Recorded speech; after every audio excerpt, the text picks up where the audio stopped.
So I recently made a video about Fallout 3's ending and why I'm not a huge fan of it. And long story short, there's a massive plot hole in it. At the end of the game, you have to walk into a room full of irradiation and dial in a code to save the wasteland. You're playing here with Gentle Giant and kind philosopher Fox, who has radiation immunity. The plot essentially railroads you into having this big epic tragedy where you self-sacrifice yourself to save the world. And it ignores the fact that Fox here wouldn't die if he entered the chamber. You have something to say? No, I'm sorry, my companion, but no. We all have our own destinies, and yours culminates here. I would not rob you of that. If I could, I actually would like to present a counter-argument to Fox about whose destiny it really is. Here's what I would argue. Could it not also be the player's destiny to bring him here so that he can accomplish this mission? Because he's the exact perfect person who could survive a situation like this. Make sure everyone gets out alive. That could also be his destiny. If he's a 100% firm believer in destiny, would he not think about those implications? Why was he brought there to that specific place and a problem that could only be solved by him? Would he not assume that it's actually his destiny? The player may be robbing him of the destiny fate has chosen for him. Think about this. Why would the player have found him if not to bring him here to this exact place? Following you because you're good. That's a thing that would reward player choice. By being good and inherently noble and being shitty and mean and cruel, you get people who are cowards and won't help you. That would be good player choice. That would be good RPG storytelling. And just maybe it was Fox's destiny the whole time to be the hero. Maybe that's an interesting theme, that the final true hero to save the world was in fact a super mutant. I don't know. That would be good storytelling, at least in my opinion. Remember, these are just my opinions. This is my channel. This is an opinion piece. All reviews are opinion pieces. I can only bring in my entire life experiences and give my opinion. That's how reviews work. And I would never imply anything else beside that.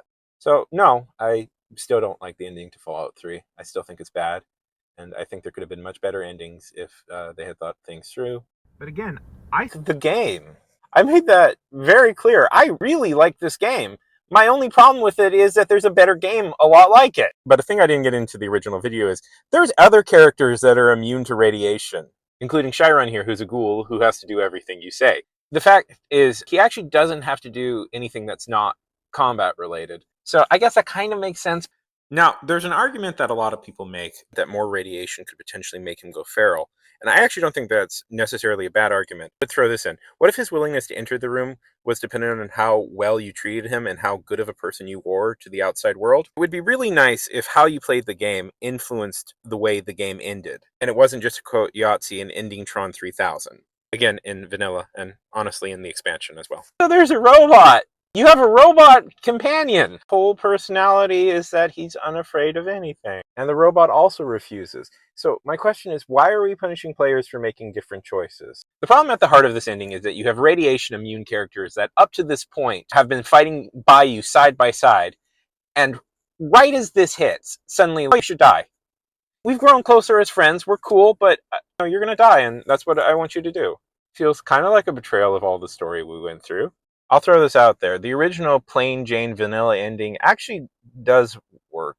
It works better when you use one of the mini radiation vulnerable companions. Then it kind of makes more sense. And I'm going to get into some cold, hard speculation here. And it kind of feels like the story never accounted for the player bringing in any of these radiation-resistant characters. The fact that the endings don't change really depending on which characters you bring is an example of bad RPG writing. The ending should change based on the choices you make in the game, and one of the choices you make is which companion to bring. And if the player brings radiation-resistant characters, then the ending should change to reflect that. You shouldn't have to contrive stupid reasons for these characters not helping you out after we've spent an entire game bonding. And it does feel dumb, because every companion in every video game essentially has the same character arc. They started as strangers, but through intense combat and adventure, they bond and form a close, unbreakable bond of friendship, or sometimes more than friendship. And to violate that by having these people say, no, I'm okay with you needlessly dying, feels like not great storytelling. Feels like they didn't complete the arc that they set out to write with those characters. My goal is to never ruin anybody's experience or make them not enjoy a game they liked. The world is harsh and complicated, and you should just latch on to anything that brings you joy as hard as you can. You can still like things and know that they have flaws. It's very easy. I do it all the time with me. I don't know if you can tell, but this video took me a little bit longer than usual, so I'm going to throw this out there. I never do this, and I still feel uncomfortable, but if you liked it, like and subscribe, maybe? I'm sorry.